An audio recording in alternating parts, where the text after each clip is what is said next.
Bonus. Trax.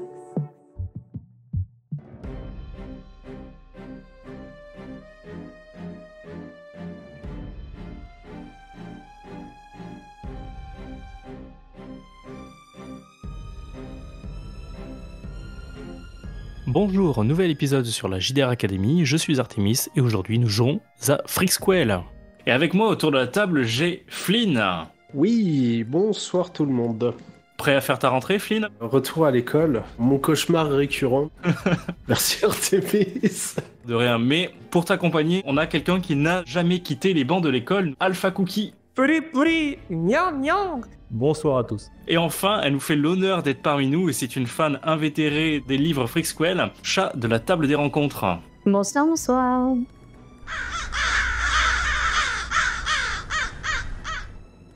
Nous sommes le lundi 3 octobre 2017 et c'est une très belle matinée d'automne. C'est le jour de la rentrée universitaire sur le campus de la FEAH, la faculté d'études académiques des héros. Et bien sûr, pour rester dans le cliché, vous êtes tous les trois en retard. Vous avez pris le tramway depuis Avalion jusqu'à Longjumeau. Et là, empruntez le funiculaire qui monte sur la colline au Corbeau, où se trouve le fameux campus. Vous deviez vous rendre à l'amphithéâtre A pour des formalités administratives et vous vous êtes perdu. Il faut dire que l'endroit est un curieux mélange d'architecture ancienne entre le victorien gothique et le style haussmannien. Vous avez une végétation luxuriante qui a fait son apparition il y a quelques temps et les véhicules sont bien entendu bannis de l'université. Il faut dire que l'endroit est en travaux suite à la guerre des écoles qui s'est déroulée l'an dernier. Et le campus a subi de très grosses destructions, laissant des cratères immenses au milieu de plusieurs bâtiments. Les chantiers ont fleuri par là en été et ne sont bien entendu pas tous terminés. On sait très bien quand les travaux commencent, mais on ne sait jamais quand ces derniers terminent. Donc vous êtes heurté face à des routes barrées et bien entendu, comme nous sommes dans l'administration de Gaulle, le plan n'a pas été mis à jour. Vous finissez par déboucher dans un grand parc et autour de vous, des étudiants de première année ont l'air légèrement perdus. Mais vous avez, pour vous aider, des gens qui aborde un gros gilet jaune frappé du mot orientation, et quelques personnes que vous identifiez sans peine comme des professeurs. La plupart d'entre eux ont une apparence banale, mais quelques détails peuvent vous surprendre. En effet, à votre droite, il y a un grand blond en polo de marque et il aborde un troisième œil sous un brushing impeccable. Et sa voisine, elle, est engoncée dans un sweat à capuche et possède une peau avec un joli bleu royal, des yeux jaunes, et c'est bien une fée de 30 cm qui virevolte entre les deux. Et vous trois, à quoi ressemblez-vous? Sacha Yamada fait 1m48, elle est assez fine, elle a les cheveux blonds, un visage assez fin, elle a les yeux en amande et elle est habillée pas du tout dans le style qu'on pourrait l'imaginer, c'est-à-dire qu'elle porte un gros jogging très comfy et des baskets complètement éclatées. Je suis Eddie Cognito, je suis un petit gringalet presque maigre, j'ai une grosse tignasse châtain sur la tête avec les cheveux en pétard et j'ai des grands yeux noisettes. Je me trimballe toujours avec un gros sweat à capuche orange qui me sert à me camoufler quand je m'efface un petit peu par rapport aux autres. Je remets de la capuche sur ma tête. Je joue Tiamen Sodral, qui est une descendante des Atlantes, qui est insupportablement bien gaulée, grande, longues jambes et tout ce qu'on veut, des longs cheveux bruns qui descendent de sa taille et toujours extrêmement bien habillée, presque un peu antique dans sa façon de se tenir, dans ses vêtements, et qui pose un regard blasé et presque hautain sur les gens qui l'entourent, de ses grands yeux bleus. Ces yeux bleus reflètent un lac, une mer dans laquelle certaines personnes ont peut-être envie de se perdre. Exactement. Vous voyez tout un tas de tables. Vous avez plus de 30 de tables. Sur certaines, vous avez la lettre A, B, les autres C, D. Vous savez que vous allez devoir vous rendre à cette table. Par contre, il y a quelque chose qui vous frappe. Alors que vous vous déplacez pour faire votre admission, vous avez l'impression que la première personne que vous avez croisée, qui fait les admissions, une personne en costard-cravate, le visage on ne peut plus lambda, a son frère jumeau, juste à côté, à la même table. Et alors que vous regardez sur la table voisine, exactement pareil. C'est comme si la personne qui faisait les admissions était une photocopie de la personne précédente.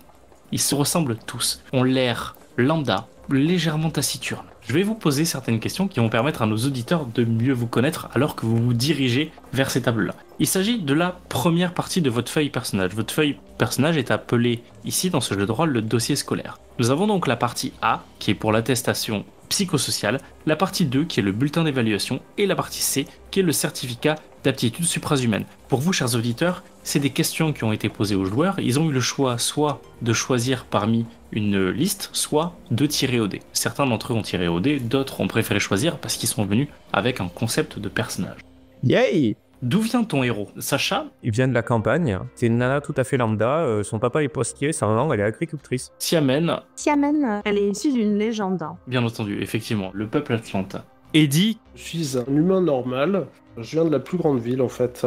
de Lutèce, en Gaule ou d'ailleurs? Je viens de Lutèce évidemment. Dans quel milieu Sacha a grandi? Étant donné que la Gaule c'est grand quand même, elle vient de la petite campagne de Laméron, dans un petit village de 100 habitants, pas plus. Il y avait combien de vaches dans ce petit village? Au moins 200-300 quoi, plus que d'habitants, hein. Pas déconner. La campagne bien profonde. Siamen, Dans un milieu favorisé. Elle est insupportable. je vois très bien du coup le côté complètement hautain. Parfait. Eddie, Je viens d'une famille influente. À vrai dire, j'aime pas trop en parler, mais en fait, mon père, c'est un des gros bonnets de la mafia gauloise. celle qui vend des clopes. Exactement. On est dans le trafic de cigarettes. Tu es donc rattaché à un clan. Comment est-ce que Sacha a découvert son pouvoir? Elle bossait à la SPA l'été, parce que c'est quelqu'un de gentil. Il y avait un chat qui était vraiment vénère. Du coup, elle s'est dit, ce chat te faire vénère, j'ai envie de lui faire un câlin. Et en fait, c'était un chat-garou. Et il l'a mordu. Et depuis, elle a de terribles pouvoirs. Et c'est un pique-up chat aussi. Mais ça, c'est un autre souci. Il fallait... Ton pouvoir est issu d'une mutation. C'est ça. Siamen, Elle a été kidnappée. Elle a essayé de détourner l'attention de ses kidnappeurs pour s'enfuir et elle a réussi à s'enfuir grâce à ça en les manipulant. c'est arrivé suite à un état de choc. Exactement. Et c'est ça qui a déclenché ton pouvoir. C'est arrivé très jeune et ça l'a un peu choquée sur le moment et elle est passée en mode automatique. Je sais pas trop ce qui s'est passé, mais depuis, elle est capable de faire certaines choses.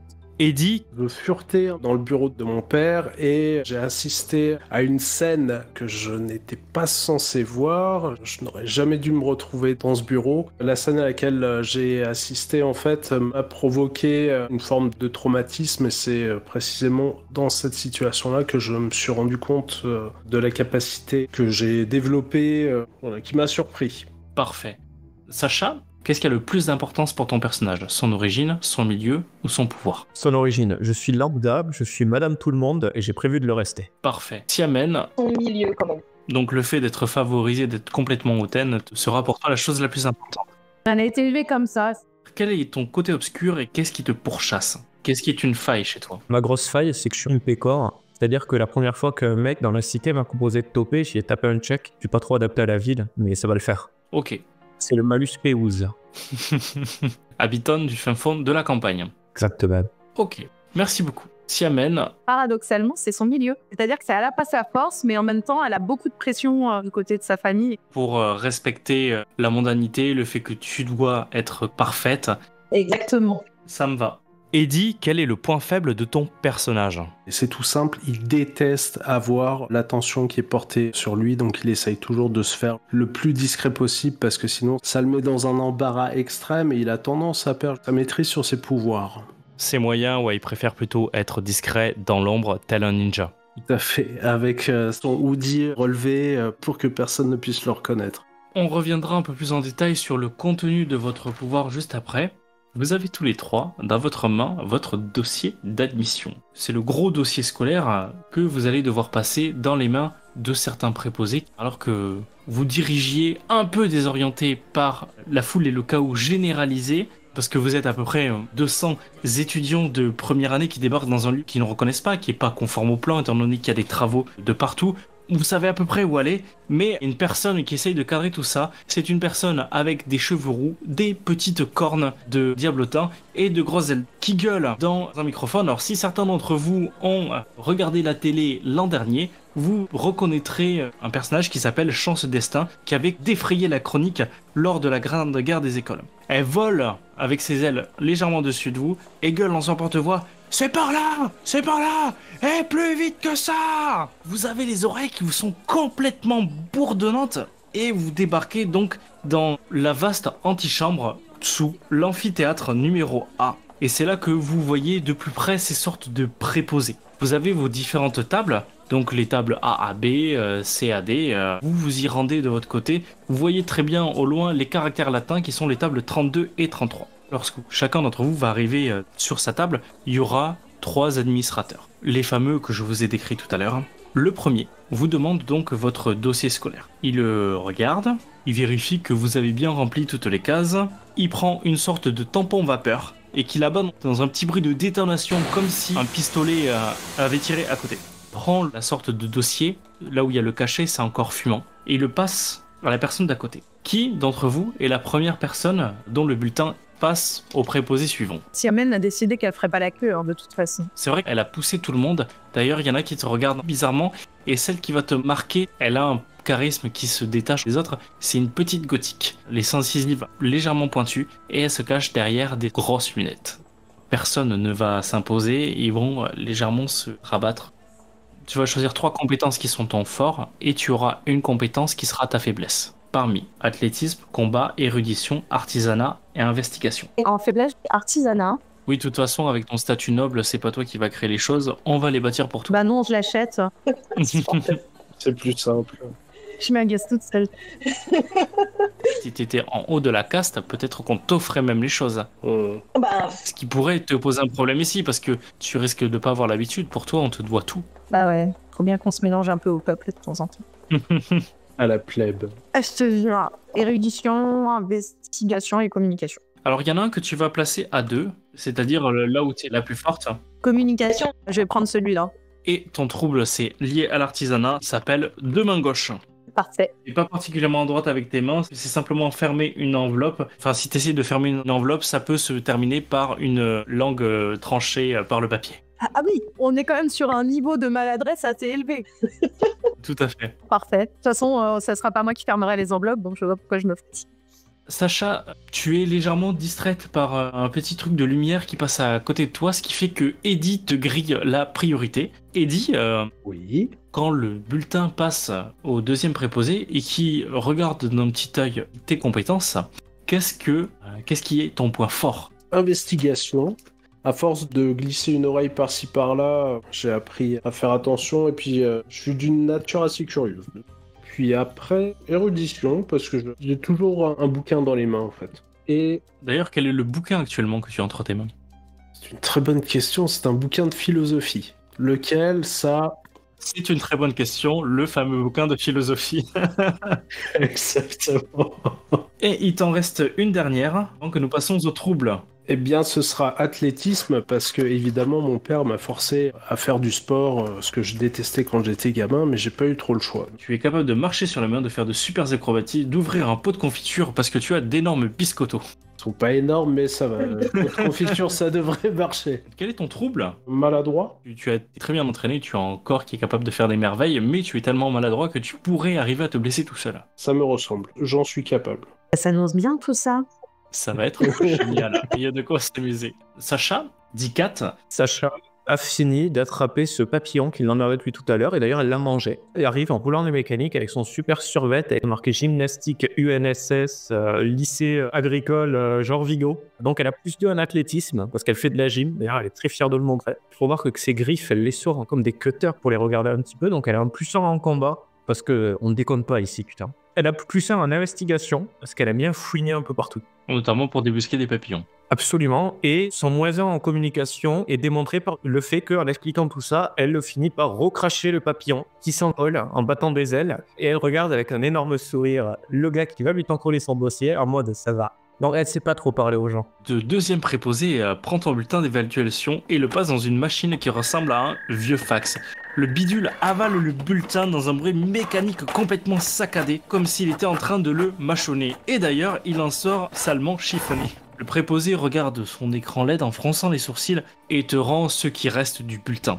Tu passes donc ce bulletin au dernier préposé, qui a l'apparence toujours aussi singulière et similaire à ses deux collègues. Tu lui tends la dernière partie, qui est le fameux certificat d'aptitude suprahumaine qui a été délivré par le gouvernement. Donc là, on va devoir déterminer la nature du pouvoir, la clé du pouvoir et le trouble lié au pouvoir. Parce que bien entendu, il y a des points forts de ton pouvoir et des points faibles. Donc je propose qu'on commence par toi sur ton pouvoir. Donc pouvoir numéro 1. Quel est ton pouvoir? Je suis un chat-garou. Je suis bloqué entre la forme humaine et la forme de chat, mais je peux prendre, quand j'en ai vraiment besoin, la forme d'un chat géant qui fait très peur. Dans l'univers de Frixquel, les sortes d'animaux comme ça qui se transforment sont appelés des Terrians. Quels sont les 3 pouvoirs que tu veux et comment vas-tu les classer? Tu vas devoir les classer par ordre d'importance, celui dans lequel tu es le plus fort, ceux qui vont t'apporter des bonus et celui qui va être une grosse faiblesse pour ton personnage. Alors j'ai un +2 dans mon agilité féline qui correspond à tomber sur mes pattes, me déplacer sans bruit, sauter sur les meubles et grimper au plafond. J'ai un +1 dans chat à ses avantages pour pouvoir me transformer en chat, voir dans le noir et avoir des sens super aiguisés. J'ai 1 point dans ma capacité à parler et à comprendre les félins et les animaux en général, sauf les poissons, on s'entend pas. Et les chiens non plus d'ailleurs. Mais j'ai aussi un point négatif dans chat fait chier. J'ai peur de l'eau, j'aime poursuivre les lasers et les petits trucs, et j'ai tendance à faire mes griffes là où il ne le faut pas. Eddie, quels sont les pouvoirs de ton personnage? Eddie a un don pour se rendre invisible. Il a aussi la capacité passe-muraille, c'est-à-dire que je peux évidemment passer à travers les murs sans difficulté. Avec le petit twist qui est sympa, c'est que quand j'ai un objet en main, je peux le faire passer avec moi, ce qui est pratique éventuellement. Et tu t'arrêtes qu'à un objet ou tu veux voir les choses plus grandes en important non seulement des objets mais potentiellement aussi des personnes? Et tant que ces personnes sont connectées à toi, ils peuvent passer les murs avec toi? Ça se tente. Il faudra juste que je trouve un volontaire par contre. Ça va peut-être être un petit peu plus dur. Peut-être que ça va se produire. Posé sur le terrain, en plein combat, je pense que tu trouveras des volontaires qui voudront s'enfuir. Exactement. J'ai la capacité de prendre contrôle de corps parce que je suis aussi un marionnettiste reconnu. Ok. Avec ta capacité invisible, tu disparaîtrais et te fondrais à l'intérieur de la personne jusqu'à en prendre complètement le contrôle de son corps. Exactement, ce qui peut être très pratique avec des gens qui ont des pouvoirs. Tu prends le contrôle du super-héros et de ses pouvoirs. J'adore. C'est beau ça. Eh ben super, parfait. Mais comme trouble, qu'est-ce qui va te poser problème? C'est la première fois que tu t'es loupé en utilisant ton pouvoir, qu'est-ce qui s'est passé? En jouant le passe-muraille, en fait, j'ai mal maîtrisé mon pouvoir et j'ai commencé à me rematérialiser alors que je n'avais pas encore passé la porte et je me suis retrouvé bloqué avec la main de l'autre côté de la porte. Une sorte de reconstitution d'atomes. À certains moments, tu peux ne pas te recomposer en entier et donc tu es obligé d'aller chercher la partie de ton corps que tu as laissé quelque part. Ouais. Et donc, Siamen, on peut passer à toi. J'étais partie sur quelque chose de psychique, de type manipulation de l'esprit, télépathie, contrôle mental, illusion. En gros, tout ce qui touche à la manipulation de l'esprit. L'équivalent d'un Charles Xavier mobile en bleu. Et Bimbo. Et Oten. Et Comment ça s'est passé la première fois que tu as perdu le contrôle sur ton pouvoir? quand elle était gamine, en fait, elle avait un garçon dont elle était amoureuse. Et elle a voulu essayer de le convaincre qu'il était amoureux d'elle. Le problème, c'est que c'était un petit peu cafouillé et qu'il a viré complètement obsessionnel et totalement disproportionné. Ses parents ont dû demander une ordonnance restrictive pour qu'il arrête de s'approcher d'elle. Et ce, jusqu'à aujourd'hui. C'est-à-dire que potentiellement, il est lui aussi inscrit à la fac cette année. C'est possible.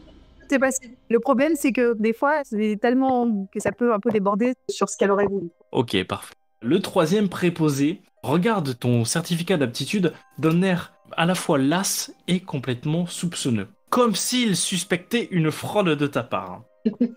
Puis il entre à une vitesse supersonique une quantité impressionnante d'informations sur un tout petit ordinateur portable qui semble dater d'un autre âge.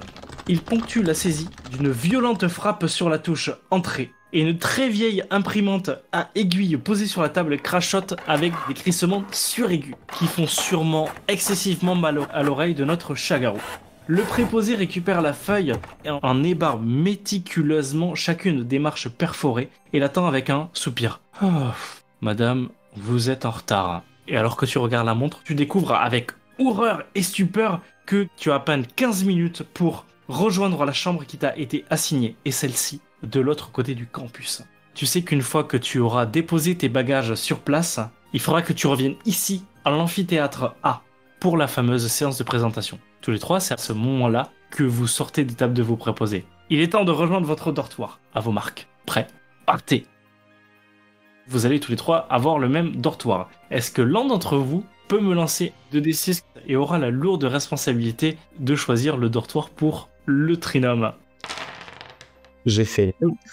Eh bien, pas de bol, votre dortoir a été détruit lors de la Grande Guerre des écoles et votre chambre est encore en cours de rénovation. Donc vous allez avoir aucune fenêtre et une partie de toit où il y a simplement une toile qui laissera passer, bien entendu, le vent. Putain, on est comme à la maison, c'est trop bien. Il est bien évident que Siamen est hors d'elle et qu'elle va se plaindre. Tu te rends compte qu'en rentrant que effectivement il y a personne, le chargé des travaux vous dira mais vous avez pas vu qu'en fait vous n'êtes pas logé ici mais vous êtes logé dans des containers aménagés juste un peu plus loin. Une sorte d'amas de vieux conteneurs dégueulasses récupérés sur des chantiers. Chaque conteneur est une chambre. Siamen est hors d'elle, elle ira se plaindre à ses parents. Invariablement. Pour couronner le tout, effectivement, vous voyez que c'est la zone la plus sordide du campus dans laquelle vous avez votre résidence. Trop bien. Bisutage. Alors que vous avez enfin récupéré les clés, chacun d'entre vous pose son sac et ses affaires, soupire dans cette chambre qui va devenir la vôtre pour la prochaine année à venir, à moins que les travaux soient terminés avant. Vous entendez un vieux grésillement de haut-parleur dire « La session de présentation va bientôt commencer. Tous les élèves de première année doivent se rendre à l'amphithéâtre à... » Exactement celui que vous avez quitté quelques minutes plus tôt. Vous retournez donc à grandes enjambées à l'amphithéâtre numéro 1 et sans surprise, vous êtes de nouveau en retard. Vous arrivez en même temps et vous allez passer tous les trois la porte de ce vieil amphithéâtre. Ces travées raides sont aménagées comme à la fin du 19e siècle avec des bancs et des pupitres en bois d'un seul et unique tenant. Ils sont déjà blindés de monde. Vous cherchez des yeux une place de libre. Miracle, il y en a juste assez. 3 au premier rang. Mais vous avez à peine le temps de vous y rendre et de vous installer que vous faites interpréter bruyamment. Eh les bouffons, c'est nos places, cassez-vous. Qu'est-ce que vous faites? Je vais vous les décrire. Oui, voilà. Derrière vous se trouve un trio d'individus patibulaires et visiblement mal embouchés. Ils s'approchent de vous. Ce sont des étudiants redoublants. Vous le voyez sur leur gueule. Mais surtout, vous les avez peut-être vus à la télé. Vous avez Ken Thaler, qui est une armoire de glace de 2 mètres taillée comme un V, avec des fringues tout droit sorties de Lord Black australien, façon post-apo. C'est un petit jeune des banlieues qui a une façon de parler un peu Kaira.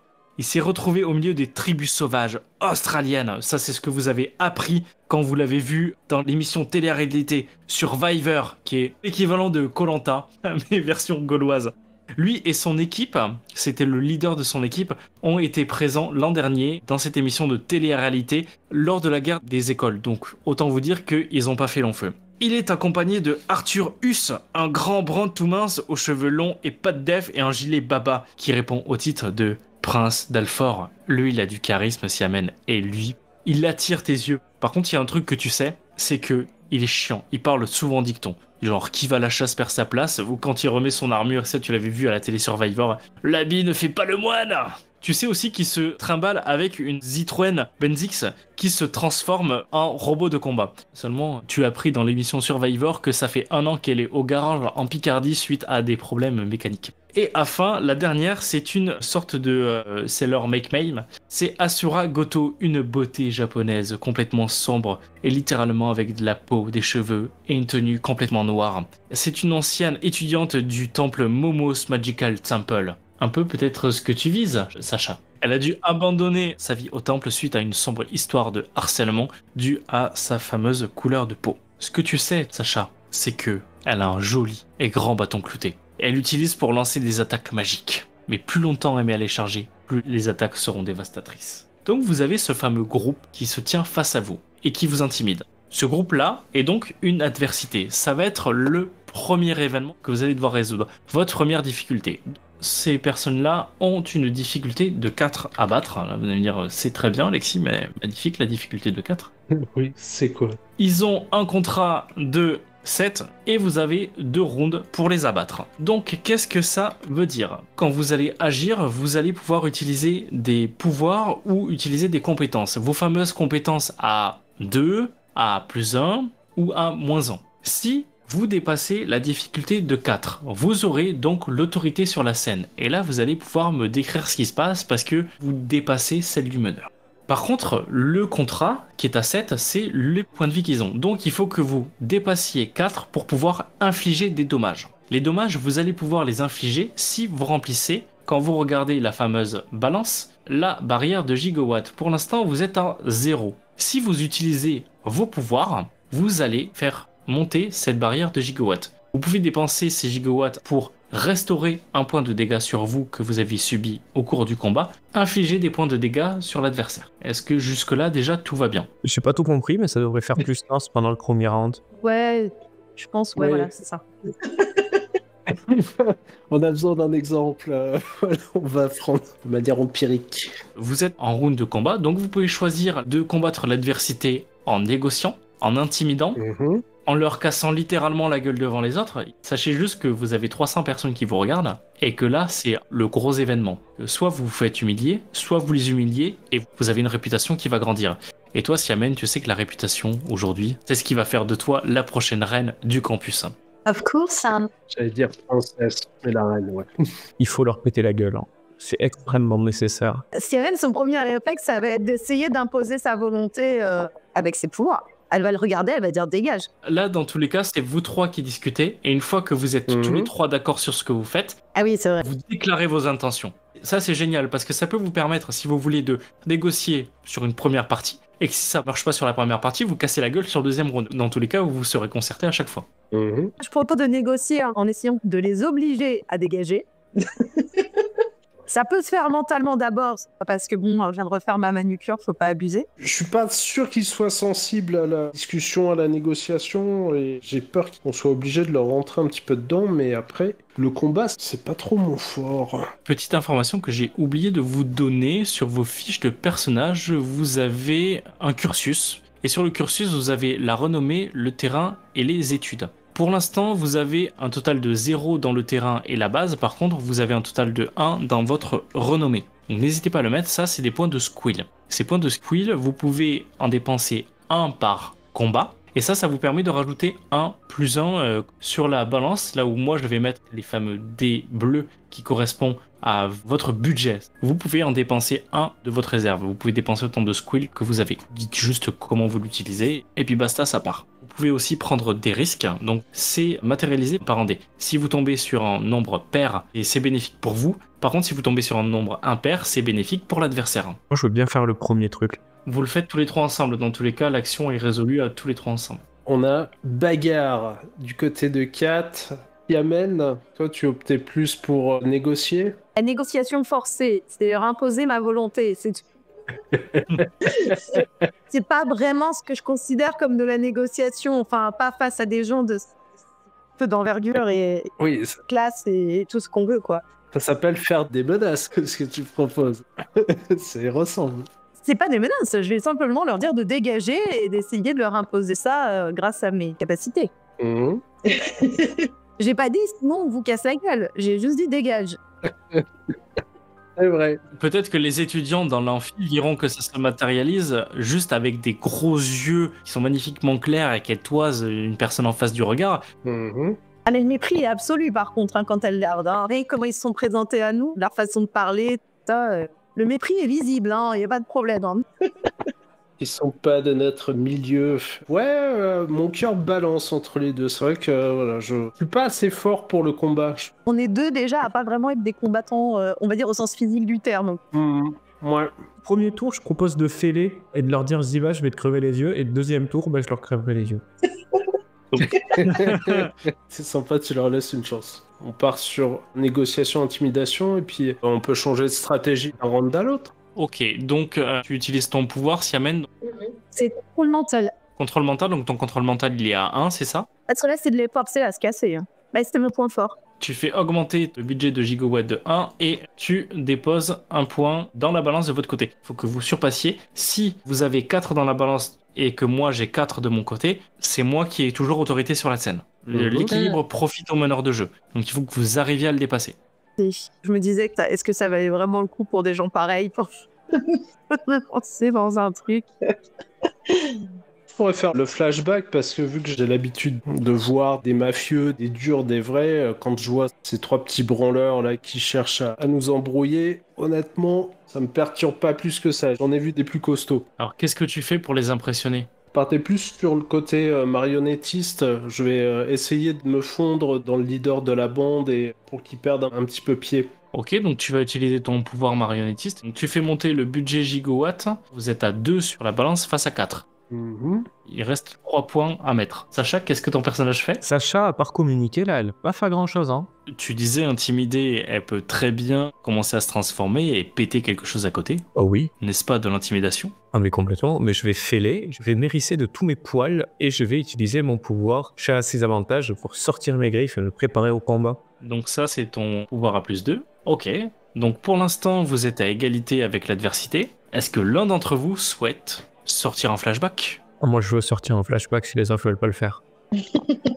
Si t'es inspiré. Allez, vas-y. Du coup, par le pouvoir de la déontologie des héros, j'appelle un flashback. Je viens d'arriver à Angol, à Avalon. C'est la première fois que je prends le tramway, mais avant ça, j'ai pris le métro. J'ai pris le ticket, je suis rentré, je me suis assis. Et là, il y a 3 mecs en survêt Adidas qui viennent me voir et qui me demandent ce que je fais dans leur rame, parce que c'est leur rame, et qui veulent ma place. Sauf que c'est ma place, parce que mon cul est déjà dessus. Dans un moment de pression des plus absolus, je me lève face à ces simples mortels, ces gens qui n'ont pas de pouvoir. Je regarde de haut en bas, je m'irrisse avec mes toiles, et là, il y en a un qui ose me dire « Bah alors, tu te prends pour qui? T'es en cosplay ?» Et là, terrible, la pression monte, et On le prend? Trop mignon le petit. elle fait 1m50, même pas, elle fait 1m48. Oui, mais c'est pour ça que j'imagine trop le truc de Pichoun d'1m50 greffe. Mais avec des vraies griffes. À côté de ton 1m80 ou ton 1m90, Siamen, C'est sûr qu'on va pas s'échanger nos fringues pendant l'année, mais... donc c'est la fin du premier round. Vous avez une adversité de 5 face à une adversité de 4. Vous avez donc l'autorité sur cette scène. Vous avez un budget de 5 gigawatts. Vous pouvez avec faire baisser le contrat de l'adversité, réussir une action simple, récupérer ce que vous dépensez. Donc le contrat est à 7. Vous avez 5 points de dégâts. Vous pouvez, si vous voulez, réduire les PV à 2 points. Ah, c'est le meilleur truc comme ça. Ça reste une bonne option, puis ça éviterait de se tataner. Je vous confie le bâton de parole, tenez, le voilà, et à vous 3, vous allez décrire ce que chacun de vos personnages fait et, accessoirement, la réaction des personnes que vous avez en face. Vous avez toute autorité sur la scène, je vous l'offre. Moi, je reviendrai à eux, parce qu'ils vont pouvoir décrire leur scène, mais en gros, ils sont devant, ils sont grands, ils sont imposants, et moi, je suis entre les deux en mode, vas-y, ton problème. C'est quoi que tu dis par bas? Tu veux que je te crève les yeux? Hein? Oh, c'est ça que tu veux? Et en fait, ils m'ont pas capté, pas trop. C'est les deux autres qui font l'intimidation, mais moi, je suis vraiment tel un charme.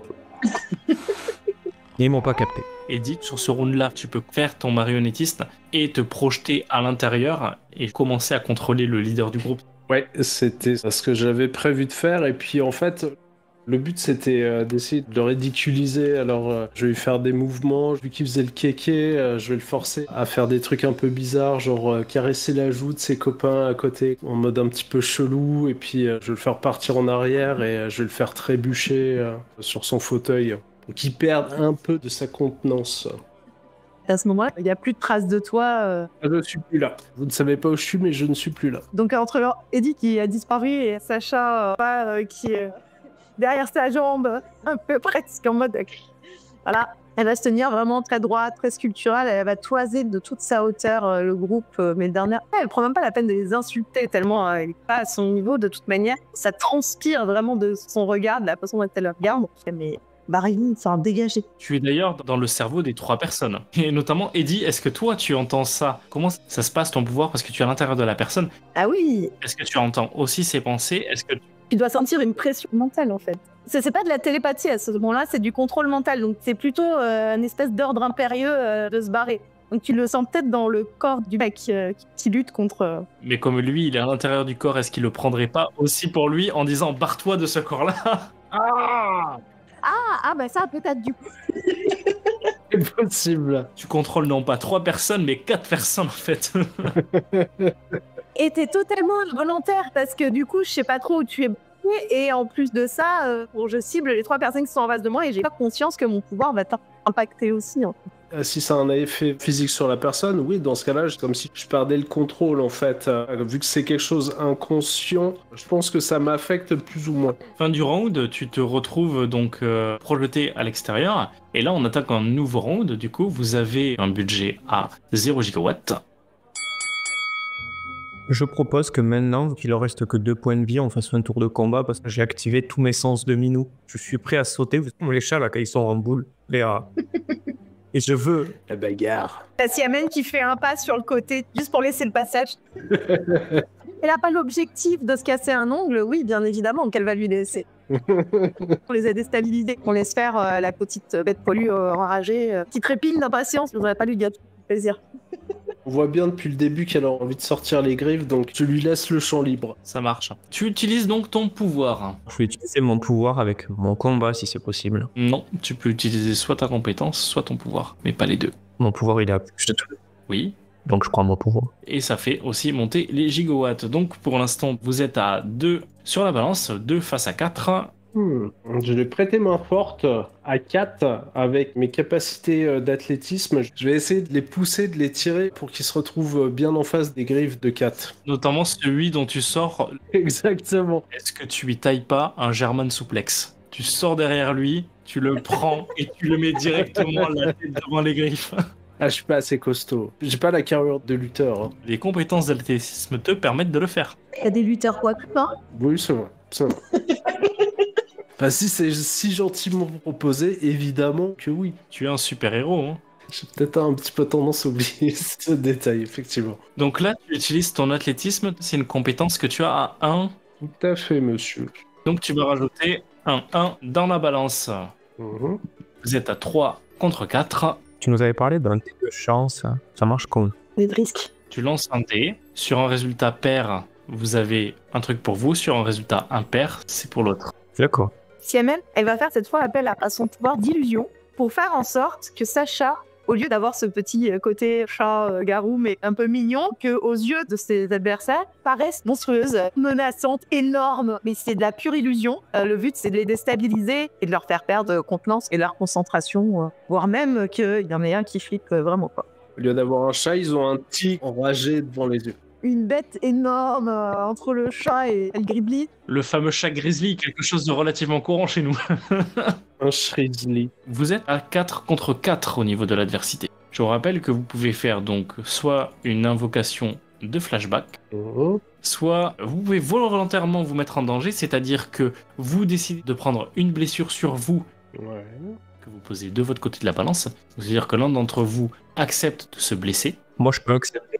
Mhm. À 200%, si vous êtes d'accord, les gars, sur ce coup-là, moi, je veux bien. Je saute dans le tas, hein. Ah bah écoute, T'as l'air motivé. c'est notre petit bulldozer à nous. 1m50, mais Je sens que j'arriverai pas à te réfréner de toute façon, donc c'est peine perdue. Je te laisse. Fin du round. Vous avez l'autorité sur la scène parce que vous avez 5 contre 4. Vous avez un budget de 3 à dépenser contre 2 points sur la vie du contrat. Je vous rappelle que ce que vous pouvez faire pour dépenser le budget, c'est de faire baisser les points de vie du contrat, donc là de passer de 2 à 0, réussir une action simple, récupérer des scouts dépensés ou récupérer une blessure qu'un héros a subie. Il faut savoir que si jamais il restait du budget que vous n'aviez pas dépensé, chaque point qui restait aurait été une blessure qui vous aurait été infligée. La blessure, vous pouvez la prendre dans plusieurs choses. La renommée, donc c'est votre réputation qui entre en jeu. Le terrain, là c'est votre blessure. Ou les crédits, c'est par exemple l'argent que vous avez. Ou des choses qui vous appartiennent. Donc, du coup, là, en fait, on peut choisir que je suis pas blessé. Tout à fait. Et du coup, si on choisit qu'il n'est pas blessé, c'est un tour pour rien parce qu'on réduit pas le contrat. Vous avez un budget de 3. Ouais. Vous réduisez le contrat à 0. Vous êtes à 1 de budget. Oui, d'accord, ok. Ah oui, donc il nous reste un. Ouais, ouais. Donc ok. Et là, on est royal. J'avais le bâton de parole, donc je vous le fais passer, c'est vous qui commencez. Ayant déstabilisé Ken, je me rematérialise derrière lui, je le chope par les épaules et je le pousse vers Kat qui, je vois, commence à frétiller et à agiter ses griffes pour lui lacérer la gueule. Pendant ce temps-là, je vois qu'Yamen a une idée bien précise en tête, donc j'essaye de l'immobiliser vu que c'est le chef pour que mes deux autres comparses puissent agir. Le but de Siamène, c'est de faire en sorte de leur faire peur avant et pendant que Sacha passe à l'attaque. Elle va être un peu plus en retrait que tout à l'heure et vous allez la voir faire des gestes comme si elle était en train de modeler son illusion. Alors elle le fait dans le vide, hein, vous voyez rien. C'est entre le tissage et la sculpture dans les gestes. Peut-être que vous allez vous rendre compte qu'il se passe quelque chose à partir du moment où vous allez les voir pâlir, mais genre les yeux écarquillés, comme s'ils avaient vu un revenant ou je sais pas quoi, mais vous allez voir leur visage changer à ce moment-là, face à ce qu'elle est en train de matérialiser dans leur esprit. Et je passe sa parole. Est-ce que je peux juste te rajouter un petit truc sur l'illusion? Oui. C'est sur tout l'amphi que tu as le contrôle et c'est tout l'amphi qui pâlit en regardant la petite peluche qui est à côté de toi. Ça me bat, ouais. Du coup, vous le verrez aussi. Moi, je vois pas parce que je suis juste derrière Ken et je commence à entendre des cris. Oui. Toi, tu auras l'impression d'avoir d'énormes pattes. What the fuck? La peluche qui était derrière l'Amazon semble se transformer en énorme panthère au moment où elle surgit. Vous avez déjà regardé un dessin animé. Oui, c'est une espèce de gros nuage de poussière qu'il y a quand il y a un chat qui saute sur quelqu'un. Bah, c'est à peu près ce qui se passe. Elle regarde la Catgirl et là vous entendez son cri de guerre. Pourri, miaou, miaou. Et elle lui saute dessus. Griffe sortie, ça perd toute sa grâce au moment où elle lui saute au visage pour essayer d'y boulotter les yeux. Elle griffe de toutes ses forces, elle se jette sur... Ça a plus l'air d'être un combat de rue qui a dégénéré qu'une compétition. Mais bon, ça a l'effet désiré, quoi.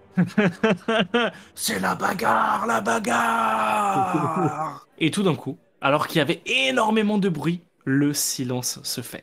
C'est comme si tout d'un coup c'était glacial. Ça vous arrête parce que ces signes montrent l'entrée impressionnante de quelqu'un. Et justement, la porte s'ouvre. Quelqu'un qui rentre, grand, la peau noire, les cheveux blancs et longs, reliés en une seule et unique queue de cheval élégante. Le visage taillé à la serpe.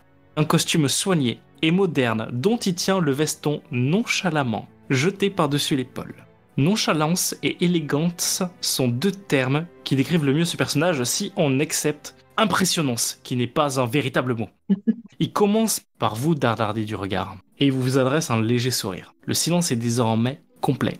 Les personnes que vous avez battues sont au sol, certaines sont en PLS. Il fait un bref raclement de gorge qui résonne comme s'il était monté sur haut-parleur dans tout l'amphithéâtre. Tout le monde regarde sa place. On vous laisse bien entendu les places de devant. Certaines personnes vont légèrement se pousser parce que la petite peluche prend beaucoup de place et le trio que vous avez battu ira s'asseoir dans les escaliers tels des losers. Un rétroprojecteur s'allume et vous avez le magnifique logo de la FEHA qui apparaît sur l'écran. Une femme d'un certain âge à l'air strict, portant une cravache sous les bras, annonce « Levez-vous pour accueillir notre directeur !» Bonjour, chers élèves, et bienvenue dans cette école. Son charisme frappe immédiatement l'auditoire et vous rentrez tous dans une transe quasi hypnotique. Même toi, Siamen. Je serai bref. Vous avez encore beaucoup à faire au cours de cette journée. Et je ne suis pas là pour vous assommer dès le départ. Vous avez un rire qui ponctue cette légère boutade. Vous pouvez vous asseoir. Nous allons commencer cette première journée de cours par une brève présentation de notre établissement, la FEHA, comme vous savez, la faculté d'études académiques des héros. Les héros sont des modèles à suivre pour les enfants et cristallisent des idéaux des plus grands. Les héros sont porteurs d'espoir dans notre société moderne, marquée par le marasme économique. Voilà la lourde responsabilité des héros. Vous êtes ici pour devenir un de ces héros populaires. Cette lourde tâche vous sera confiée qu'au terme d'un cursus d'études de 3 années, récompensé par un diplôme bien entendu reconnu par l'État. Vous allez développer vos pouvoirs et apprendre à maîtriser votre image dans les médias.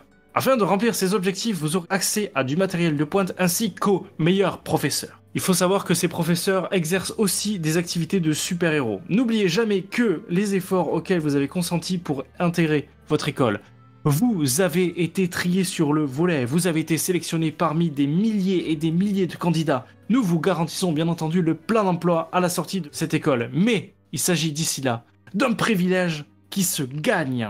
Vous allez devoir vous battre, donner le meilleur d'entre vous, et sur ces mots, je vous laisse avec Madame Ducastel, votre professeur d'image de marque. Merci de votre attention, et je vous souhaite, bien entendu, une très bonne journée. Alors qu'il s'en va, la femme à cravache, Madame Ducastel, reprend place au centre de l'auditoire. Sa voix est sèche, clairement moins charismatique que celle du directeur, mais porteuse d'une autorité que personne n'oserait contredire.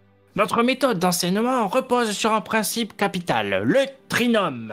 Pour les travaux pratiques, vous formerez des équipes de 3. Ces équipes resteront ainsi formées jusqu'à la fin des études. Choisissez donc vos partenaires avec le plus grand soin. Pour la suite, vous pourrez visiter les différentes facultés et bâtiments de notre campus pour vous familiariser avant que les cours de demain ne commencent. Vous avez un brouhaha monstrueux, certaines personnes refusent même de s'approcher de vous parce que vous avez l'air d'avoir imposé l'autorité et d'être l'énémésis potentiellement de beaucoup de personnes ici. Pour son plus grand plaisir, toi qui pourras lire dans les pensées de tout le monde, je te confie le bâton de parole. L'excellence avec laquelle nous sommes osés sans conteste sur ce trio qui pourtant semblait bien plus fort que nous, puisque redoublant, donc a priori ayant théoriquement déjà vu certaines choses, donc de toute manière, notre suprématie ne faisait déjà aucun doute au départ, mais n'a fait que s'affirmer. Les gens qui commencent à calculer leurs chances d'essayer de nous récupérer dans les trinômes ou les choses comme ça, Même si, de toute façon, nous, notre prénom, mais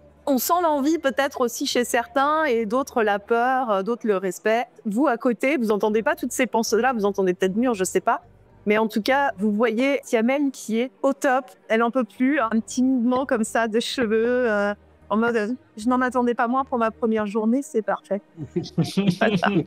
Elle se gargarise des pensées des autres, pour être exact. D'ailleurs, les autres, vous pensez quoi de ce qui vient de se passer? Bah, moi, je tape mon meilleur check AI et j'y fais, franchement, ton power dive, carré, hein. Tu sais, moi, je regarde le catch et tu détonnes, hein. Je suis pas encore habitué, j'aime pas spécialement avoir trop les regards tournés vers moi, je te rends le check et puis j'essaye de m'écraser, m'enfoncer un petit peu dans le fauteuil, me faire discret, je mets la capuche. Discrètement, je regarde à droite à gauche et je vois qu'il y a des yeux qui sont tournés vers nous. En même temps, je suis fier parce que pour moi, c'était 3 petits cons qu'on a remis à leur place, donc quand même, ça me fait plaisir, mais j'ai pas encore trouvé mes marques. Et des stars de télé-réalité, hein. Ah, c'est encore mieux du coup. Je fais les finger guns aussi à Siemens, parce que dans tous les groupes de filles, il y a toujours une mec, un mec 50 qui s'approuille avec le videur en boîte. Là, c'est moi. Et elle, c'est la meuf qui résout le problème. Bah, du coup, on fait une belle paire et je suis content. C'est celle qui arrive à convaincre le leader de la laisser rentrer. Exactement. Remplissez bien vos fiches et remettez-la au préposé en partant. Allez, du balai, videz l'amphithéâtre. Quoique vous trois là, venez me voir. Elle a l'air hyper sévère. Nous? Elle est vêtue d'un tailleur rayé, une magnifique cravate, un chapeau. Et elle a toujours sa cravache. Sacha, t'as l'impression que tu vas peut-être prendre un petit coup de cravache sur le derrière. Elle la tient comme si elle allait dresser des animaux ou des mauvais élèves. J'ai bien vu votre altercation. Hein. Alors, il y a un peu de travail sur les tenues. Oula, vous jetez comme ça dans la mêlée, ça se fait pas. Il y a un peu d'éthique et d'image à avoir. Vous allez être un sujet d'étude cette année. Hein. Franchement, c'est fini les bagarres dans la boue, les trucs comme ça, on n'est pas au catch. Hein. Ici, on vous promet un métier en plus sérieux. Vous là, avec votre suite à capuche. C'est absolument pas une tenue qu'on va mettre pour combat. Le cours de stylistique, ça, vous allez y avoir droit. Hein. Si vous voulez être sponsorisé par du Dior, du Chanel, des choses comme ça, il va falloir sortir de ces petits carcans de streetwear, là, monsieur. Vous avez un pouvoir, il faut l'affirmer avec de la prestance. Vous, mademoiselle, c'est pas mal, même si on peut mieux faire. Le brushing, tout ça, va falloir travailler un peu sur vous. Les formes sont pas forcément très mises en valeur. Il y a un peu de travail à faire sur vous tous. Hein. Elle lui lance un regard. Il y a un charisme qui émane d'elle. Mis à part Scipio, c'est peut-être une personne qui te fait réellement peur ou te laisse pas indifférente. D'habitude, tu impressionnes les gens, tu irradies. Et d'ailleurs, c'est pour ça que tu étais hyper bien positionné. Mais ici, t'as l'impression que c'est une autre paire de manches. Elle a un charisme de dominant, quoi. Elle l'insulte quand même, mentalement. Mais du coup, elle se dit, bon, peut-être pas trop la ramener quand même. On va éviter de se faire saquer par un prof dès le début parce qu'ils ont le pouvoir de vous faire rayer du campus, quoi. C'est ça. Non, par intérêt. Quoi qu'il en soit, vous sortez et les mots du directeur résonnent encore dans votre tête. Vous finissez de remplir la fiche de la team que vous remettez à un préposé qui était très semblable aux autres, comme si c'était encore une fois une des pâles copies des personnes auxquelles vous avez eu affaire. Il enregistre lui aussi sur un tout petit ordinateur les fameuses données et sur un ton monochromatique vous sortira. Bienvenue à la FEAH. Je regarde mes camarades et je leur fais putain, il y avait les mêmes ou Bruce. Genre ceux qui ont fait mon dossier, c'était exactement les mêmes. C'est fou. Je sais pas, j'ai pas remarqué. Bah t'as pas une bourse du Brouf, toi, ça? Ouais, peut-être des jumeaux, je sais pas, ça me dit quelque chose, ouais. Alors que vous parlez de ces fameux préposés, vous avez la fille qui volait tout à l'heure un mégaphone qui arrive près de vous et alors qu'elle est à une cinquantaine de centimètres, elle prend son mégaphone, elle vous hurle à la figure « Pas ici, l'orientation !» Vos oreilles bourdonnent encore, surtout toi, Sacha. Vous êtes entraîné dans la mêlée et donc catapulté en extérieur et vous êtes pris par des étudiants. Va venir avec vous une sorte de grand typé beau gosse, un peu le prototype australien surfeur, blond avec des petites mèches de cheveux qui partent sur le côté. Il fait dans les 2 mètres de haut, une musculature encore plus belle que celle des Atlantes. Ça ruisselle un peu. Bonjour, je m'appelle Jean-Yves et je vais être votre préposé à l'orientation. Mais il est aux alentours de midi, est-ce que vous n'auriez pas faim? Tout à fait. T'as CML qui soupire, qui disait c'est dommage, j'y étais presque. Quoi, moi les 11? Ah ça, c'est clair.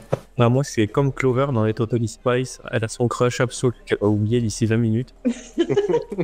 Bah là, ça a pris à peu près 5 secondes. Il a dit son prénom et hop, ça a terminé. Autant pour moi, il s'appelle pas Jean-Yves, il s'appelle Yves. Oui. Est-ce que c'est mieux? Est-ce que c'est pire? Je ne sais pas. C'est pas le prénom caricatural du surfeur, quoi. Voilà. Oui, c'était dans ce sens-là, évidemment. Je vais aller voir Yves, que je vais appeler Brice. Brice, vous savez quand est-ce qu'il ouvre le resto U? Alors, il n'y a pas de restaurant universitaire ici parce qu'il a complètement été détruit. Cependant, il existe des food trucks comme le Succube Pizza qui peuvent vous permettre de vous restaurer entre midi et 2 grâce à votre carte étudiant. Le Succube Pizza est tenu par un couple d'amis fabuleux. Et nous avons une carte. Bah moi je me tourne vers mes potes, qui sont maintenant mes amis. Ça vous dit, on va chercher les pizzas, j'ai vraiment la dalle. Tu la gournis de même. Ouais, allez, pizza. Je crois que j'ai mal entendu parce que j'ai entendu food truck et pizza. C'est comme ça que vous nourrissez vos élèves. C'est pas très simple pour des gens qui doivent faire des efforts physiques toute la journée. Ah non, moi, je suis comme vous, je suis en 3e année, on a l'habitude de manger là-bas. Mais le Succube Pizza, ils font des menus qui varient tous les jours en fonction des arrivages. Est-ce qu'elle peut commander chez un Hero Eat? On a des portables, des trucs comme ça ou pas du tout? Oui, bien sûr. Vous la voyez dégainer un portable Et surtout toi qui viens de la bourgeoisie atlante, t'as peut-être même un portable waterproof. carrément waterproof, oui, parce que bon, vous la voyez dégainer son smartphone et puis commander un Pokéball ou une salade quelconque via Hero Eats. Voilà, elle dit je vous accompagne si vous voulez, mais Moi je vais regarder. Comme t'as le contenu premium plus, c'est directement livré à toi par un livreur. Peu importe tu te déplaces, ça viendra à toi. Et dit, t'as pas 10 balles là? Parce que j'ai oublié ma carte étudiante dans mon compteur. J'ai super faim, il y a un que. Si, évidemment, je te paye à manger. Je te rembourserai, hein. On sait tous les deux, je le ferai jamais. Je tiendrai les comptes, on regardera à la fin. J'aurais bien invité Siamen, mais visiblement, tu n'as pas l'air très pizza, Siamen. j'apprécie l'attention. La prochaine fois, sûrement. Yves vous conduit, il est bien content, il parle un peu de lui si vous lui posez des questions un peu personnelles. Tu fais du surf, Brice? Non, je fais pas de surf. Je suis issu de pas très loin d'ici. Il y a toute une communauté que je dois administrer. Il y a eu des bagarres récemment. Je suis aussi associé au service de sécurité du campus. Waouh! Et tu vas faire le master héroïsme? Ou tu arrêtes?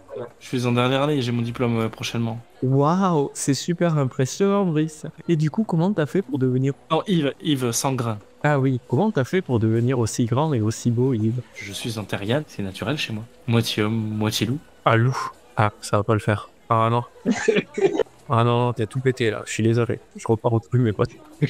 Ça a pris un peu plus de temps qu'avec Siamen. Et les loups, c'est les rois de la forêt. C'est ceux qui sont respectés parce qu'ils essayent de faire garder les traditions tout en protégeant les arbres mères. Les arbres mères, c'est ceux qui sont à la base de la forêt. Mais les chats sauvages vivaient, fut un temps, dans la forêt. Et maintenant, nous, on est les rois du canapé. Parce qu'on vit dans des appartes, parce qu'on n'est pas des putains de dégénérés qui vivent dans les bois. Voilà, ça c'est la différence entre nous et eux. Et d'où la différence de gabarit. Voilà, exactement. Disons que dans un appart, c'est dur à faire rentrer quand même. Hein. Vous arrivez sur une belle place où il y a tout un tas de food trucks et celui sur lequel il vous amène, c'est un vieux camion Citroën qui s'ouvre sur le côté comme ceux de Feu Louis le Brocantier. Une grosse émission télé qui passait sur Gold 3. Dedans, il y a 2 personnes. Une cheveux courts, lunettes, qui manie les couteaux avec une telle précision. Et à côté, un homme loup qui prend les 3/4 du camion, qui est en train de cuisiner. Ils ont l'air de bien se marrer à l'intérieur. Celle qui était avec son micro et son mégaphone a posé son gilet plus haut à côté et était en train de prendre les commandes sur les tables et amène une note au niveau du camion. Juste à côté du camion, il y aura une jeune femme plus petite que toi, avec un léger embonpoint, des lunettes, en train de taper sur un ordinateur. Vous avez quelques tables qui sont remplies, il y en a 2-3 qui sont encore vides. Venez à table, on va manger, je vous invite si vous voulez. Vous allez voir, on va se régaler. Chance, c'est quoi le menu du jour? Je vous laisse me décrire le menu du jour. Il y a marqué une pizza en choix. Bon, moi, je demande la pizza en choix avec supplément sorti de saumon quand il a dit qu'il nous invitait. Ça s'appelle le Succube Pizza, mais ils ne font pas de pizza. Ils font pas de pizza? Ah bah non. La tristesse dans sa voix. Pas de pizza. Ils font des menus par contre bien gaulois, bien du terroir, qui te rappelleront sans doute le fin fond de l'Améron. Tout d'un coup, elle perd toute sa mignonnerie. Il fait coquille, tu me mets une petite tourterie d'agneau là? Et se retourne, elle fait une tourterie d'agneau pour la petite peluche. Mais dis donc, t'es toute mignonne toi, je vais t'appeler Kitty. Je vais crever les yeux, putain. Il y a 2 trucs que j'aime pas. Les gens qui me prennent pour une peluche, des gens qui me prennent pour un personnage d'animé. Je suis au cas des deux, ok. Ça, c'est pour le branding. La lunette, regarde, elle est trop géniale, ça pourrait devenir la nouvelle mascotte. Elle est trop mignonne, on l'appelle Kitty, tu vas voir, ça va être génial. Et je décompresse. Tout semble être absolu et dissous autour de moi. Eddie, qu'est-ce que tu prends? Visiblement, Kat a l'air de connaître. Vu qu'elle n'a pas hésité, je me dis, allez, je vais goûter les spécialités, peut-être pas locales, visiblement, mais ça a l'air d'être de chez elle. Donc, je vais prendre la même chose. Les petits bouchées d'Avalion, c'était hier. Attention, ils les font quand même une fois par semaine, histoire de respecter les traditions locales. Il y a un vélo qui arrive au bout d'un moment à proximité alors que vous attendez de faire servir et ça fait ding ding. Héroïte ici, c'est pour qui? C'est pour moi. C'est vous, le Pokéball le Super Premium plus livraison à domicile et service de la sauce incluse? Exactement. Et voilà ma petite dame, je te laisse décrire ce que t'as commandé. J'ai commandé un Pokéball à base de riz avec du saumon, de la mangue, enfin voilà, des choses un peu sympas, de ça. Et des espèces d'algues qu'on ne trouve pas habituellement sur ce genre de choses, qui est un supplément un peu spécial parce que bon, ça lui rappelle son enfant. Ok. Au bout de 2-3 minutes, alors que tu es en train de manger, il y a le camion qui bouge et sortira cette grosse espèce de monstre qui était là tout à l'heure. Il a un magnifique collier avec des dents, est hyper souriant, un joli chapeau de paille coiffé en catogan derrière, des vêtements trop grands pour lui et complètement déchirés. Yves, alors d'ici que vous avez commandé les 3 terrines. Ça fait quoi cette première journée sur le campus? Vous avez rencontré le directeur? On a rencontré le directeur qui a l'air fort sympathique. Il y a eu une petite mésaventure, un petit malentendu lors de la présentation, mais il a l'air très bien. Il y a la petite démonette qui est encore dans le service. Eh mais si, Ombre, je t'ai dit, qui ont pété la gueule à la Team Red. T'aurais dû voir la gueule de Ken ta mère, là, qui était au sol en PLS. Franchement, ça valait le coup. Un vrai plouc. Ah, mais ça, c'est parce qu'il est parti faire Survivor au lieu de nous aider pour la grande guerre des écoles. C'est équipe de bras cassés. Bon, ouais, c'est pas tout, mais Ombre, on a un service à faire tourner là. On les laisse avec Yves, ils sont très bien. Vous avez les deux qui repartent, elle qui repart des clients, faire des services, et lui qui remonte dans son camion. Moi, je vais demander à Yves, Yves, c'est quoi ton cours préféré? Le cours de sport avec le professeur Chabat. Ah, pourquoi? Vous l'avez pas vu, c'est celui qui a un œil cyborg, il a une barbe, des cheveux longs, et fut un temps, apparemment, c'était un ancien joueur de rugby, mais il s'est reconverti après pour être héros. Kino. Vous le verrez demain, c'est celui qui fait votre test de force. Depuis que je suis étudiante, j'ai abandonné tout concept de préservation de soi durant les repas. C'est-à-dire qu'en fait, si quelqu'un ose s'approcher de mon assiette, il y aura un meurtre dans la pièce. Par contre, je n'hésiterai pas à piquer les olives à côté. Parce qu'il faut pas déconner non plus, moi j'ai une bourse. Les autres, vous en avez pas, donc j'ai priorité sur votre assiette. Je me décale d'un cran vers la droite. Bon appétit, Kate. Comme dans toute scène de BD, on voit de loin votre table et une image de lance-roquette apparaît. Plan de face sur la prochaine case, on voit un homme costard, cravate, lunettes qui appuie sur la fusée de la roquette et la roquette part vers vous.